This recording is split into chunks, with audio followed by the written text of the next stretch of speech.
Tudo se inicia quando Augusto e Jerônimo estavam no barco, trocando golpes com espadas num duelo intenso. O som metálico das lâminas se chocando ecoava pelo convés. Num movimento rápido, Jerônimo conseguiu atingir Augusto, que foi lançado para longe. Aproveitando o momento, ele virou-se para ir até Renata. Mas Augusto, mesmo ferido, se levantou e acertou Jerônimo por trás. Renata correu até os dois, implorando para que ele parasse com aquilo. Augusto, com os olhos cheios de fúria, disse que lamentava, mas levantou a espada com a intenção de matar Jerônimo. Num último esforço, Jerônimo se abaixou e, com precisão, cravou a espada na barriga de Augusto. O corpo dele caiu no chão, sem vida. A briga havia terminado. Renata correu até Jerônimo, com os olhos marejados. Ele chorava, abalado com tudo o que tinha acabado de acontecer. Ela o abraçou forte e, com a voz embargada, disse que o amava mais do que tudo e agradeceu por ele ter lutado por ela e por sua liberdade. Alguns dias se passaram. Renata despertou ao lado de Jerônimo, sorrindo ao vê-lo ainda dormindo. Ela comentou, feliz, como era bom acordar com ele ao seu lado. Jerônimo concordou, dizendo que depois de tudo o que viveram, aqueles momentos eram ainda mais especiais. Ela pediu que ele não pensasse mais no passado e sugeriu falarem de coisas boas. Revelou que passou a noite pensando em algo. Curioso, Jerônimo quis saber o que era. Renata então perguntou se ele preferia ter um filho ou uma filha. Ele respondeu que com saúde, qualquer um seria uma bênção, mas se fosse um menino, gostaria que se chamasse Rafael, em homenagem ao irmão. Renata pensou e sugeriu o nome Gonçalo Rafael, mas Jerônimo fez uma careta e riu.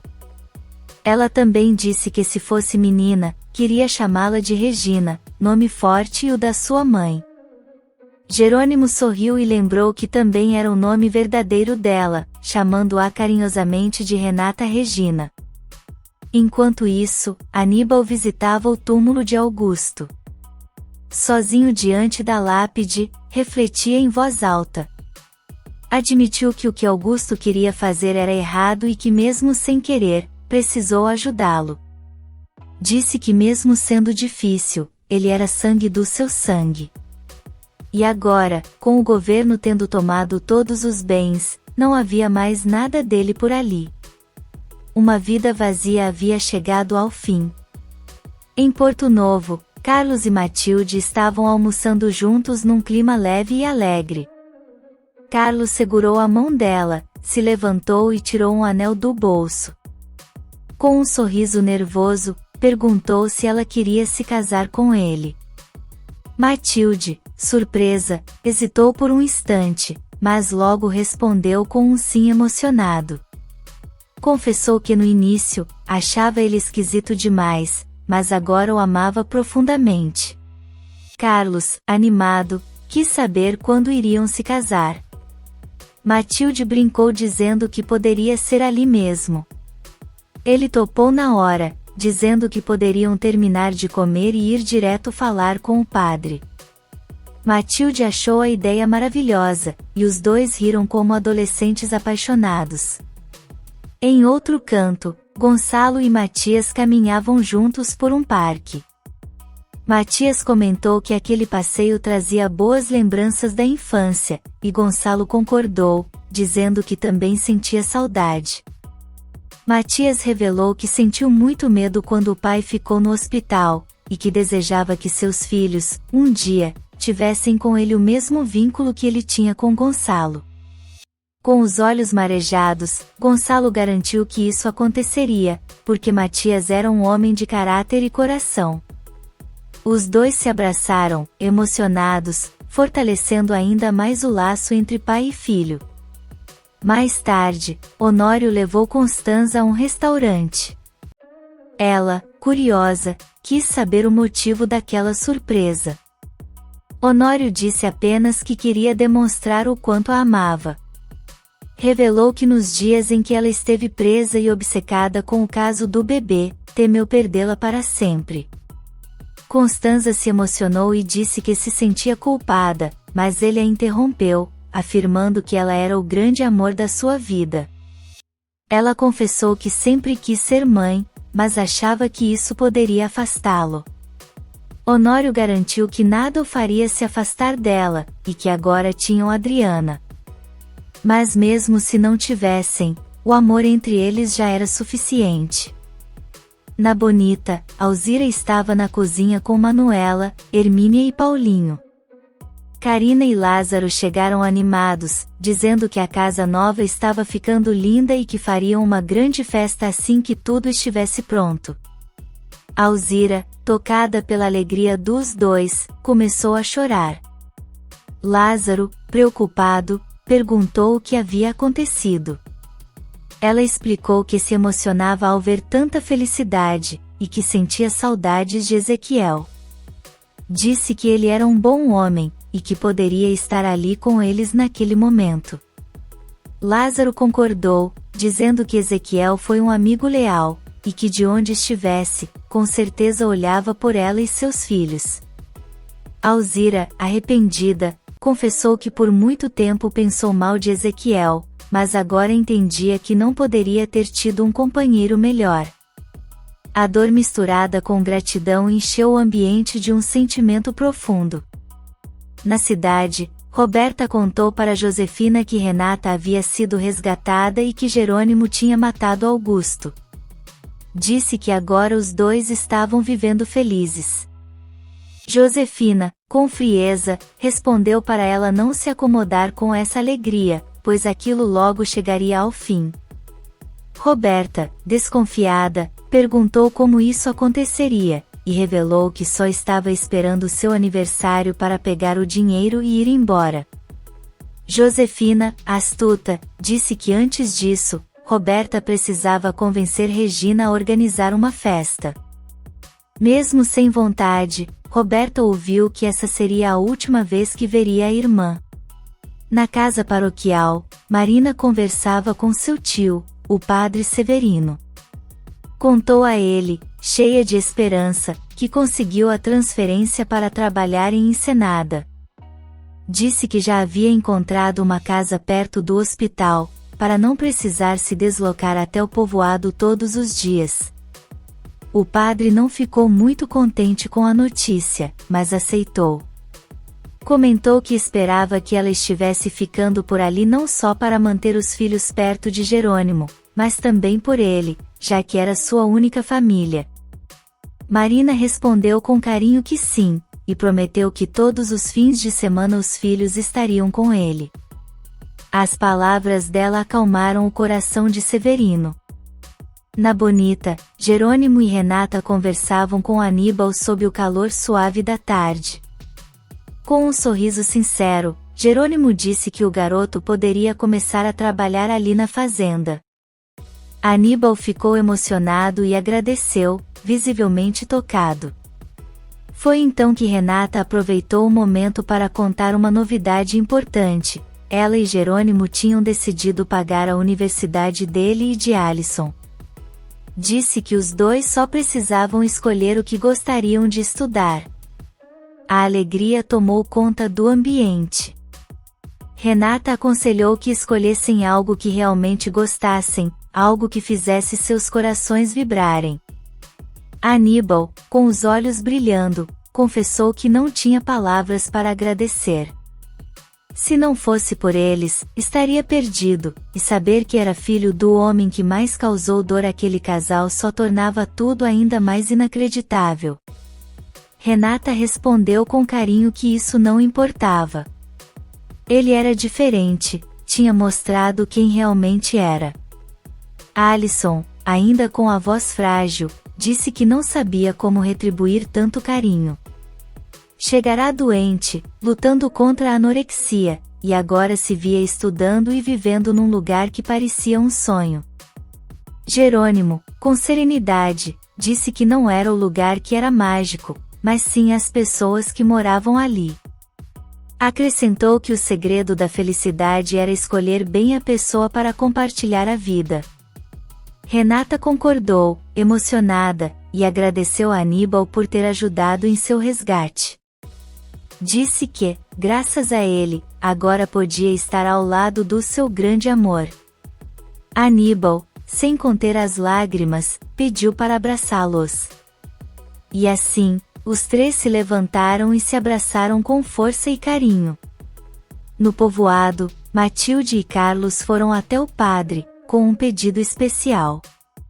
Queriam se casar no próximo fim de semana. O padre explicou que nesse dia também aconteceria o batizado da filha de Alzira.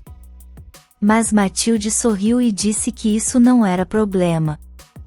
Podiam fazer as duas celebrações no mesmo dia, e seria lindo. O padre concordou, e os dois ficaram radiantes. Enquanto isso, na prisão, Álvaro recebeu a visita de Antônio.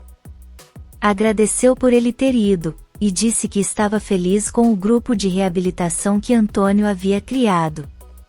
Antônio explicou que nem todos compareceram, mas reforçou que o importante era quem realmente queria mudar. Afirmou que alguns iriam desistir no caminho, mas o projeto não podia parar. Em seguida, incentivou Álvaro a ir até o grupo e dar início à conversa. Álvaro se aproximou do círculo, e com a voz firme, começou a contar sua trajetória. Disse que um dia foi um médico respeitado, com uma carreira brilhante, mas que o alcoolismo fez perder tudo. O grupo ouviu em silêncio, absorvendo cada palavra com atenção e empatia.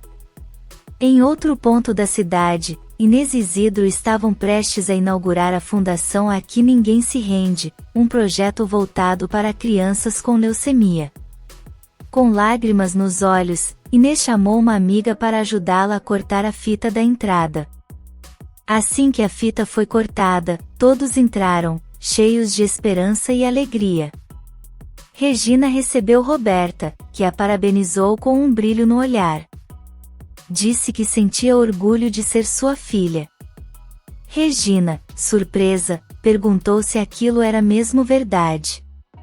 Roberta confirmou, afirmando que reconhecia a mulher incrível que ela era. As duas se abraçaram, deixando para trás muitos ressentimentos do passado.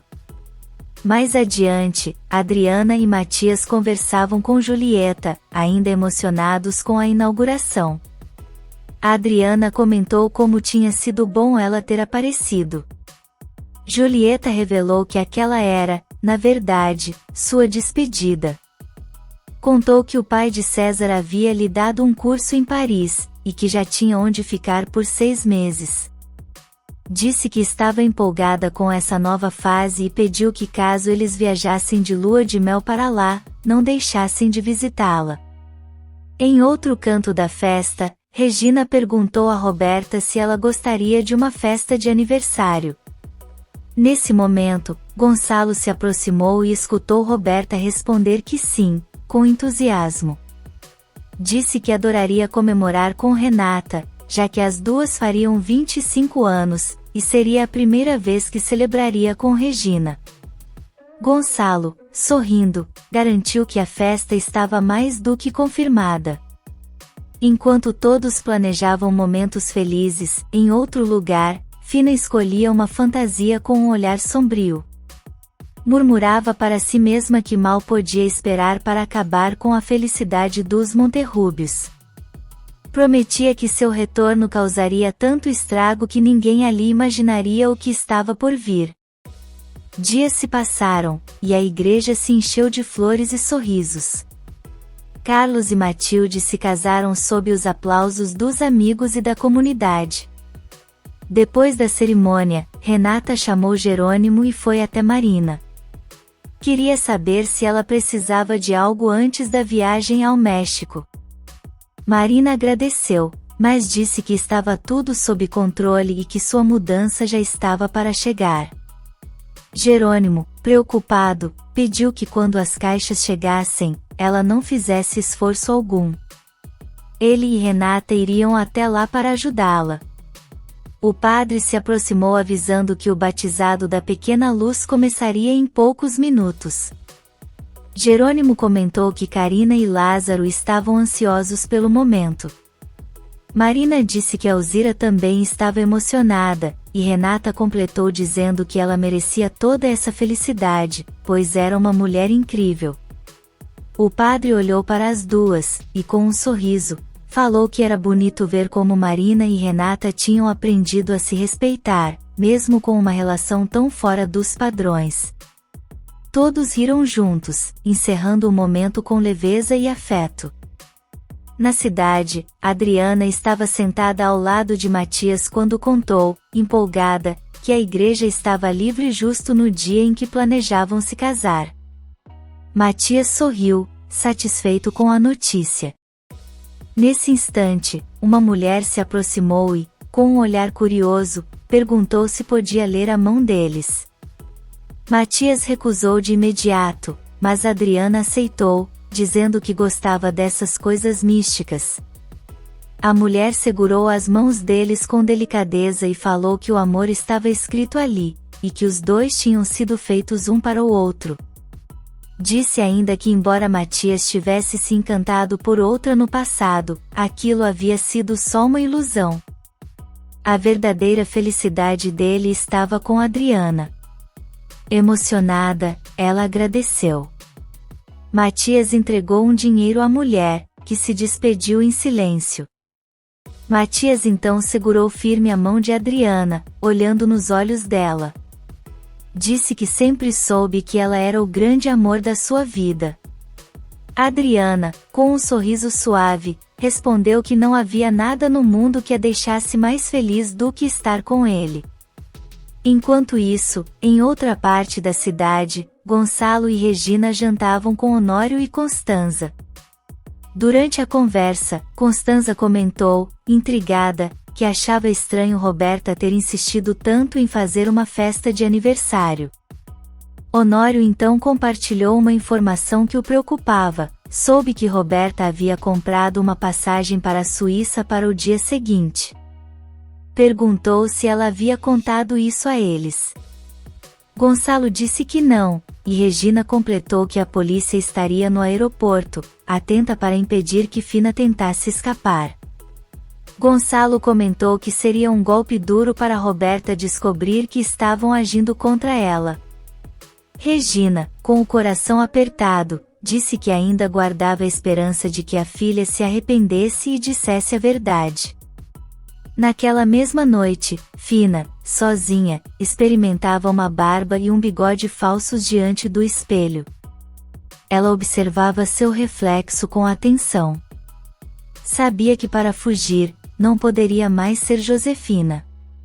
Pegou um passaporte falso e sorriu ao ver o novo nome. Agora, teria que se passar por um homem, e isso a deixava satisfeita, certa de que seu plano estava funcionando.